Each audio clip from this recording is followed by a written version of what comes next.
Kings and Queens, Your Majesties, welcome back to the channel. Thank you so much for always returning. Trust you and yours are well and you are loving yourself and others like always. Many thanks to all of you for the support you give to the channel. Thank you so much to our channel members, to our anonymous supporters, to all of you, my esteemed subscribers. You are loved, celebrated, and appreciated.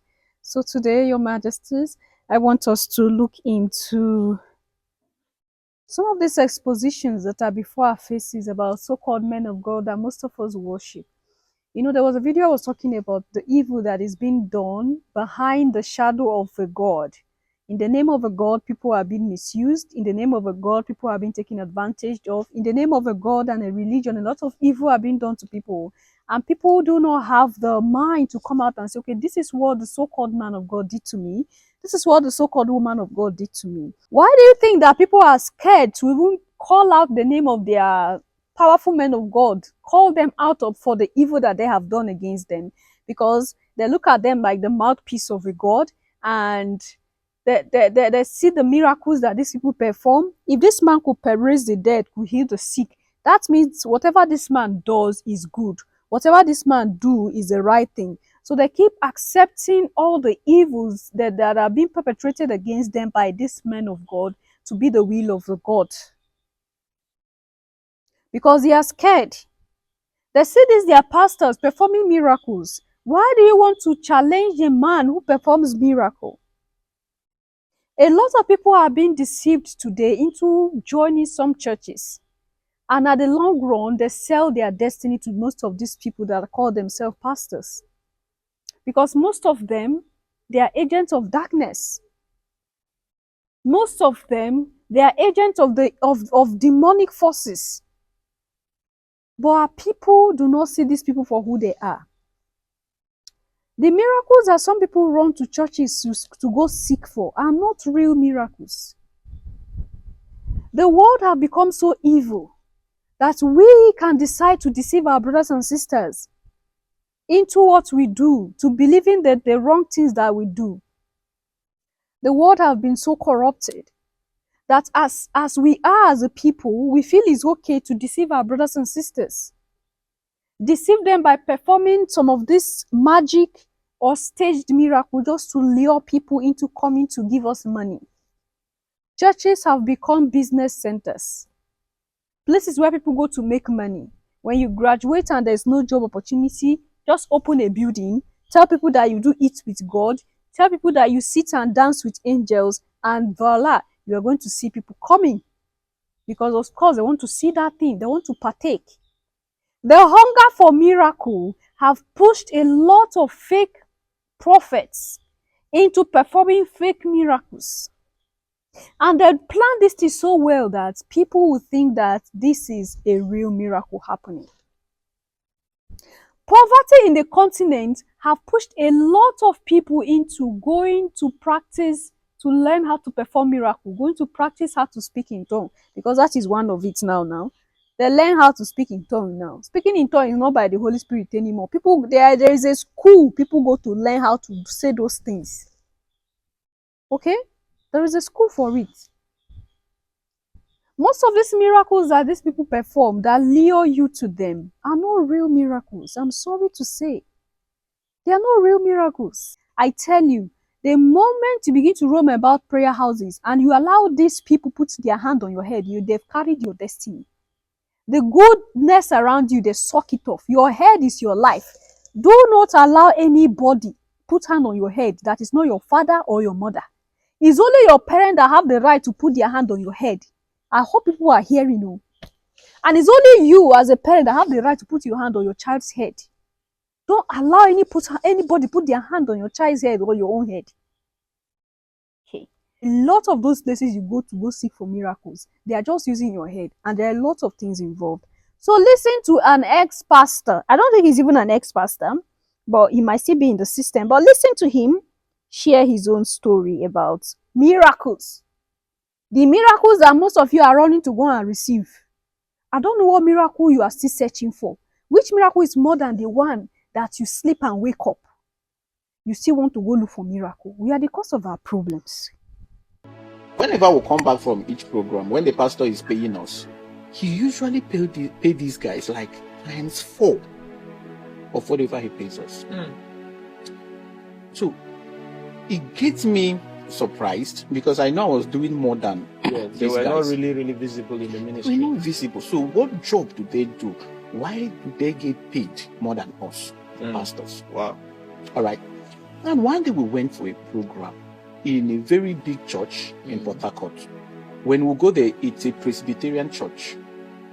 There were these guys, crippled, some blind, there were a lot of beggars in front of the church gate. They usually come there every Sunday to come and, beg for alms and all of that. But on the day of this program, this prophet healed 3 of these guys. One was a blind woman with a little child. The other 2 were cripples. He healed them. Wow. And he raised so much money. People believed him. I believed him. In fact, I cried my eyes out that day. You were so emotional. I felt the glory of God. The emotional atmosphere. All right. So now he gave different people different prophecies, people he has never met. This is a man I was with at the hotel. We moved together to the church. So he has never met any of these guys. But he called them by their names, told them their problems, where they were from, and all of that. That can only be by the power of the Holy Spirit. Now, when we go back to the hotel, because me and one of those guys who usually do not identify with us, we were in the same hotel. My friend, his name is Wisdom. So he called me, said I should come and escort him to somewhere. So I followed him. This was after the whole church this thing. I followed him. Okay. We went to one local hotel in PH. Okay. Lo and behold, all these guys that the prophet healed were there. Both the crippled, both the blind, and all of them. So he came and started giving them money, paying them their balance and all of that. And this is where the story gets interesting. These guys were arranged to fake these sicknesses. Okay. And act like beggars. Okay. At the church gate. Okay. They'll be there for almost 1 year. Are you serious? The prophets had a program he planned 1 year ahead and had people stay. These guys host this prophet almost every year. All right. Okay. And this is a very big church. Yes. With a lot of big men. Okay. So this I was not asking that guy, Wisdom, what's up? This not the guy was laughing. He said, we've told you to lean. You did the form pastor. Calm down. So he began to tell me these things. Wow. That these guys were hired to stay there for almost 1 year. This prophet pays these guys on daily basis to come out to that church gate. Every Sunday they will come there to beg for him. So what this did was that every single member of that church got used to them, knew them for almost 1 year as beggars, as blind people, as deaf and dumb people, yes, and all that.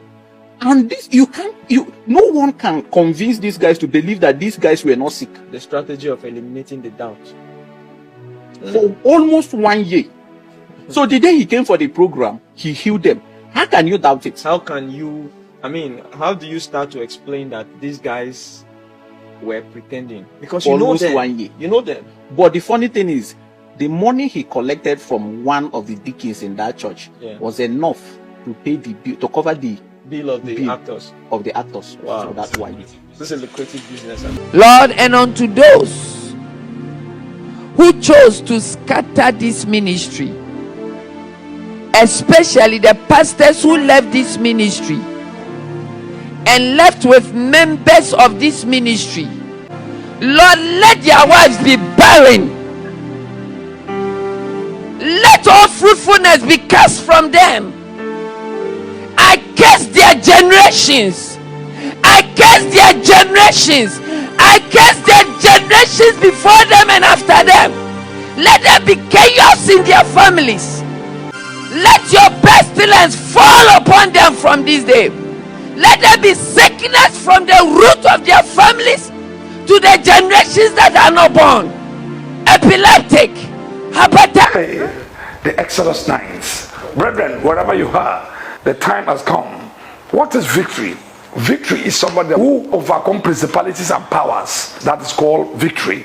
This time around, it will be explosive. All this light that you have seen is a sign of victory. Who is a father that's going to pray for you to be victorious? The hour has come for you to make it. The hour has come for you to be with your father in order to be victorious. As this light, everybody must take 1, 2, 3, 4, as many as you can. Come over, carry these lights to represent victory. When somebody who have no hope become having hope, victory has come. The man that you cross with matters a lot.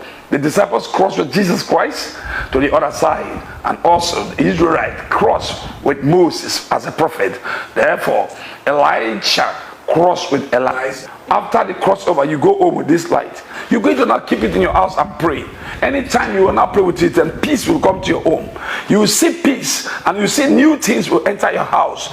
As beautiful as it is, so also your destiny will be beautiful. If care is not taken, Prophet Jeremiah is about to sell the entire universe. He's about to even sell heaven and hell, basically. He's about to sell every one of us. May God help us, honestly. Hey, God.